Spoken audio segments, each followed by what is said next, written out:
Greetings in Christ. Hope everybody has a good week here. The world we live in is kind of a strange world, and people are always trying to pigeonhole everything into certain categories and stuff. I was looking through social media nonsense, and saw a lot of people talk about Christian nationalism. And I go, what in the world is I talking about? What is Christian nationalism? So let's take a look at what Christian nationalism is. It good or bad? What is it?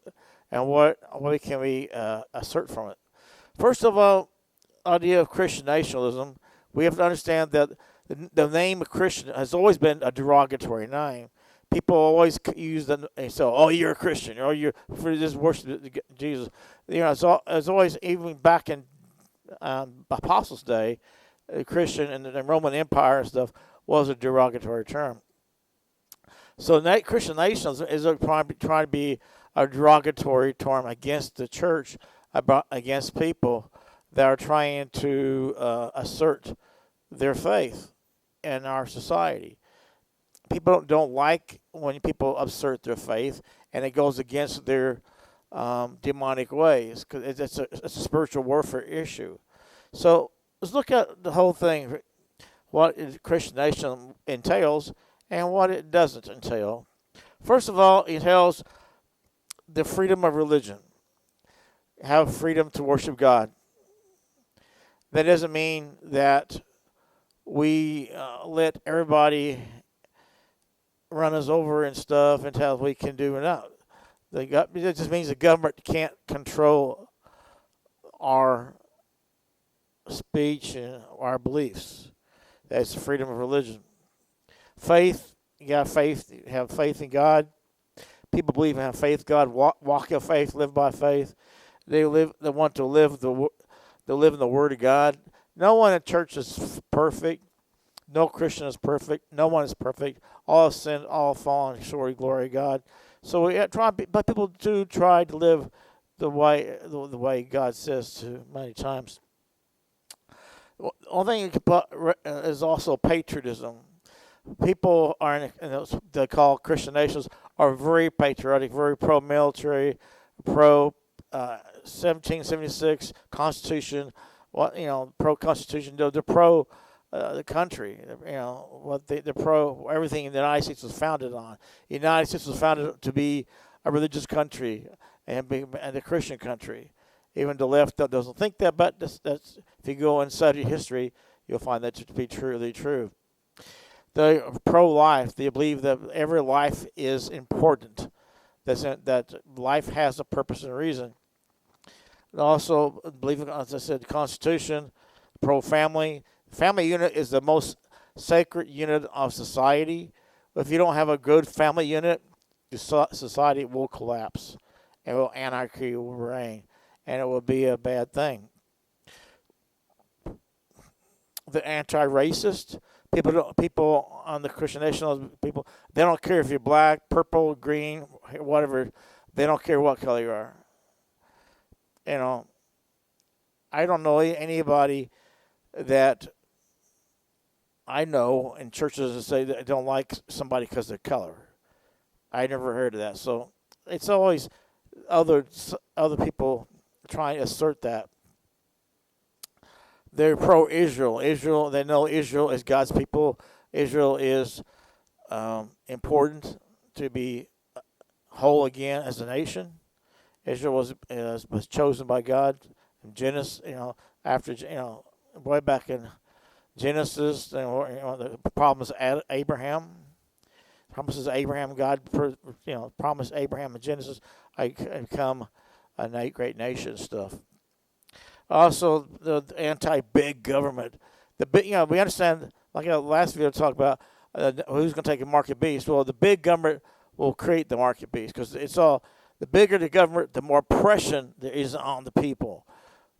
So, and people, founders of the United States, they wrote the Constitution, knew that, and so put provisions to try to keep governments being so it's out of control. But we have made government out of control because people are so lazy and want everything given to them. The people don't want to work for things, so they want bigger government. Well, big government means oppression.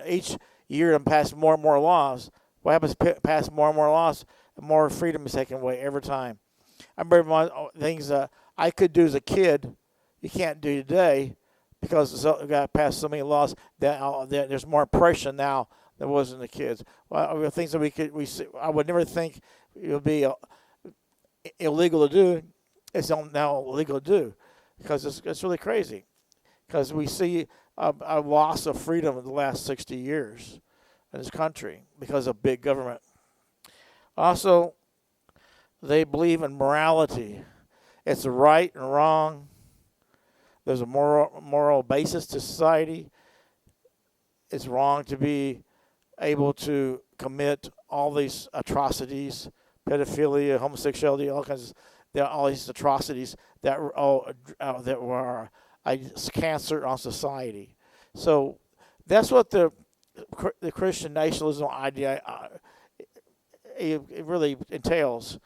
But the other side, the people I'll call people in Christian nations are the people on the radical activists, and on the left, the activists on the left fear Christian nationalism because Christian nationalism talks about patriotism and the flag and God, and they don't like that because they want control. The more control of you and your people, it's important. It's like Biden says, you will own nothing and be happy about it. It's like Madani says, it's about collectivism. It's all about you being not important. It's the government. The other people, the whole picture is more important. You as a person are not important. You're just a number. So get in line. That's what the leftists, the Democrats, and the leftist people, that's what they believe. They're emotionally based. Everything's motion. We see that happening this last week with what happened in Minnesota with the lady who was shot. She was doing something stupid, something she should not have been at all, and doing what she did. So and because of that, she got shot. And they were making it out like she's a big martyr and stuff, and she was this person, and they're pushing it for all they can because it's emotion. They don't care about facts; they care about motion. It's all about motion because the politicians know if people are, if you're emotional and wrapped in emotion, they can control them. So that's important. People don't stop and look out where the money comes from for these protesters. They have ads in the paper where people make $15 an hour to go on protest. Who's paying that money? Where's the money come from? No one stops and looks at that, where the corruption and the money comes from. They're pro-terrorism. The left is very anti-Israel, anti-Zionist, anti-Israel, and anti-Semitic because they're pro-Hamas. They're always promoting Hamas, terrorism. Obama always had the Islamic Brotherhood in the White House and stuff. It's about being anti-Israel, anti-America, anti-everything. It's all about Islam, terrorism, and demonic control. They're anti-America. They believe in abortion. Abortion comes from Nazism, from eugenics. They believe in trying to create a master race, maybe, but the also idea of killing babies and abortion goes back to the worship of Moloch and sacrificing babies in the fire, passing the fire. It's the same practice. We see this paganism seeping into the Democratic Party through witchcraft, through spirit cooking, all kinds of demonic stuff they're involved in. We also know that they're like big government. They want control. They want to control you. You are a number. You don't care. Government needs to give you health care.